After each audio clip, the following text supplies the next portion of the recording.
मित्रांनो, ही परिस्थिती इथंच नाही तर आपल्या तालुक्यामध्ये सगळे गावचे गाव आज साहेबांबरोबर येऊन राहिलेले आहेत आणि याची जाणीव तिथल्या पण खांबरखड्या गावच्या काही मुलांना काही तरुणांना पण त्याची जाणीव झाली. त्यांनी हा आज निर्णय घेतला आहे. आपल्या आपण फेसबुकला पाहतोय 20-20 वर्षाची मुलं साहेबांचा हिशोब मागतात की 40 वर्ष काय केलं. मित्रांनो, आपल्याला सांगितलं पाहिजे. आम्हाला पण माहिती, आम्ही पण पक्षात नव्हतो. आमच्या अगोदर खांबरखड्ड गाव हे पूर्वीपासून पक्षामध्ये होते, परंतु ह्या आपल्या तालुक्यामध्ये रस्त्याचे जर गाळं पसरवलं, प्रत्येक गावाला रस्ता काढला, तो आज कसाही असेल तरी गावी साहेबांनी काढलेला आहे. हे कोणीच नाकारू शकत नाही. प्रत्येक गावाला लाईटची व्यवस्था केलेली आहे. प्रत्येक गावाला लाईटची व्यवस्था झालेली आहे. हे गावी साहेबांनी केलेलं आहे. मित्रांनो, आपल्या दोषी फाट्यापासून आपण बाऱ्याला एसटीने येत होतो, त्यावेळेस खडीचा रस्ता होता. माणूस तिथून बाऱ्यावर एसटीने आला तर भरपूर भैस होत होता. हे आपल्या समोरचं उदाहरण आहे. हे सगळी हे अडचणी गावी साहेबांनी दूर केलेल्या आहेत. मित्रांनो, आपल्या भागात, आपल्या विभागात, माझ्या देशात लोकांना चांगलं माहित आहे की जेव्हा वन जमीनचा प्रश्न आला, लोकांना साहेबांनी हाक दिली.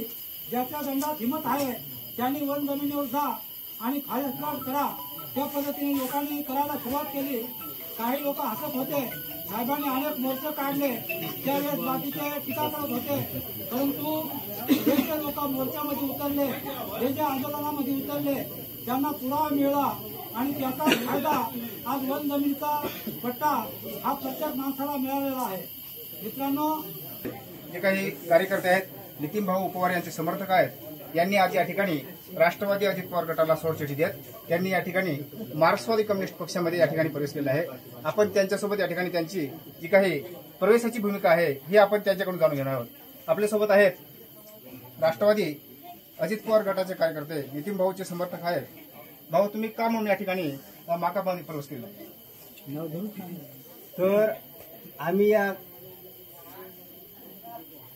कॉम्रेडमध्ये आज जो प्रवेश केलेला आहे, बरोबर, तर आम्ही पूर्वीपासून पाहत आलेलो आहोत की गरिबांसाठी एकमेव नेता म्हणजे कॉम्रेड JP गावित साहेब. हे सगळ्यांच्या गरिबाच्या कल्याणासाठी ते झटतात आणि त्यांचं कार्य आम्ही पूर्वीपासून पाहत आलेलो आहोत आणि ते एकमेव गरिबासाठी झटणारे नेते आहेत, म्हणून आम्ही या पक्षामध्ये प्रवेश केलेला आहे. आपल्यासोबत काही नागरिक पण आहेत या ठिकाणी. बाबा, तुम्ही जो हा प्रवेश केला आहे, आपल्यासोबत या ठिकाणी नाव काय तुमचं? सुरेश पंढरीनाथ मोरे आहे. भाऊ, तुम्ही या ठिकाणी जो काही आज राष्ट्रवादी पक्षाला सोडचिठ्ठी देऊन माकपमध्ये प्रवेश केला आहे, काय म्हणून या ठिकाणी तुम्ही माकपमध्ये काही माकपाचे JP गावित साहेब यांचे जे काही कार्य आहे, हे कार्य तुम्ही काय म्हणून या ठिकाणी प्रवेश करणार? प्रवेश करायचं कारण फक्त एवढंच आहे, कारण कोणत्याही अडी अडचणी आल्या तर तो पक्ष धावून येत नाही. पहिली गोष्ट म्हणजे बोलायचा हा सडीतोड विषय. आणि कडूसाहेब आमचे एकदम जवळचे आहेत.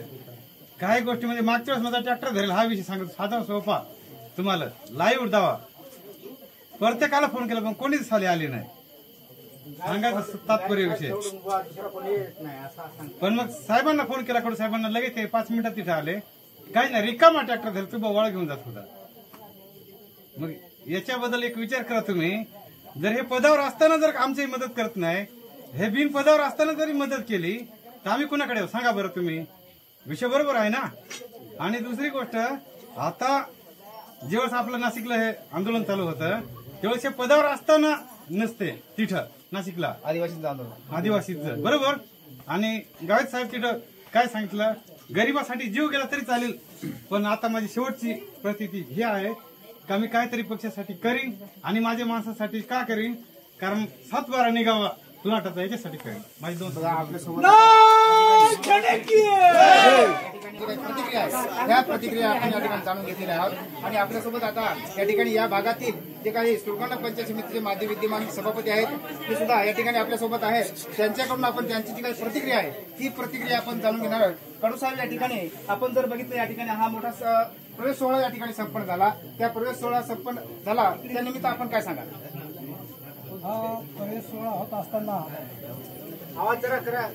आत्ताचे जे आमदार आहेत नितीनभाऊ पवार यांनी लोकांना बरेच आश्वासनं दिले आणि 2200 कोटीचा विकास केला, परंतु आपल्या तालुक्यामध्ये म्हणजे सुरगाण्यामध्ये केवळ फक्त बोर्ड लावले, काम कुठलंच झालं नाही.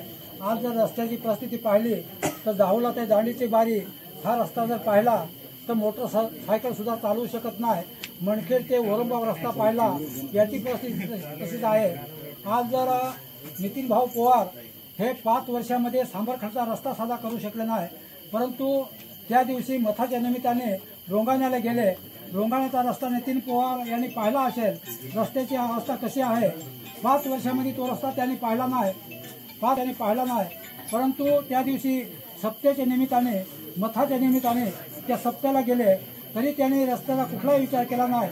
आणि ह्या भागात ह्या ग्रामपंचायतीमध्ये कडसाहेब, एक प्रश्न असा आहे की आता मागील 2-3 दिवसापूर्वी या ठिकाणी अशी चर्चा आलेली आहे की हा बारी विभाग आहे, भवाडा गट जो आहे, हा भवाडा गट या ठिकाणी पूर्णपणे मागपला या ठिकाणी सोडून जात आहे.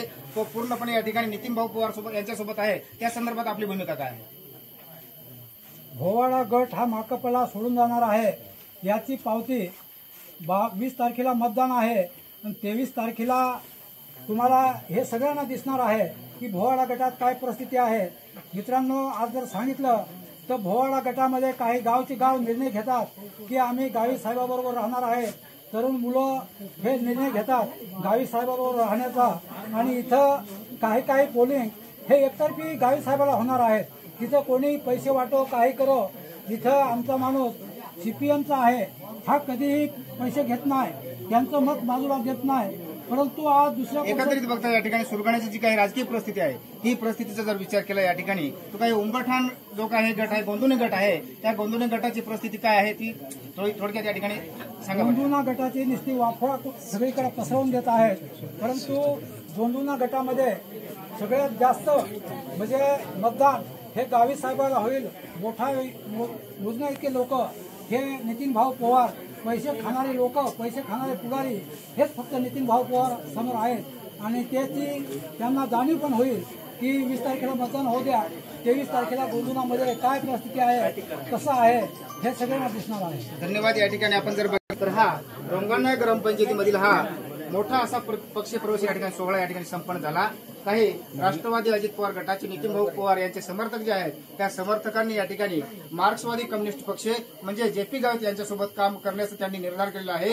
आणि त्यांच्याकडनं या ठिकाणी आपल्याला ज्या काही प्रतिक्रिया आहेत ह्या प्रतिक्रिया या ठिकाणी त्यांच्या जर बघितल्या तर ते पूर्णपणे या ठिकाणी एकजुटीने तरुण युवक आहेत हे या ठिकाणी कामाला लागणार आहे. धन्यवाद.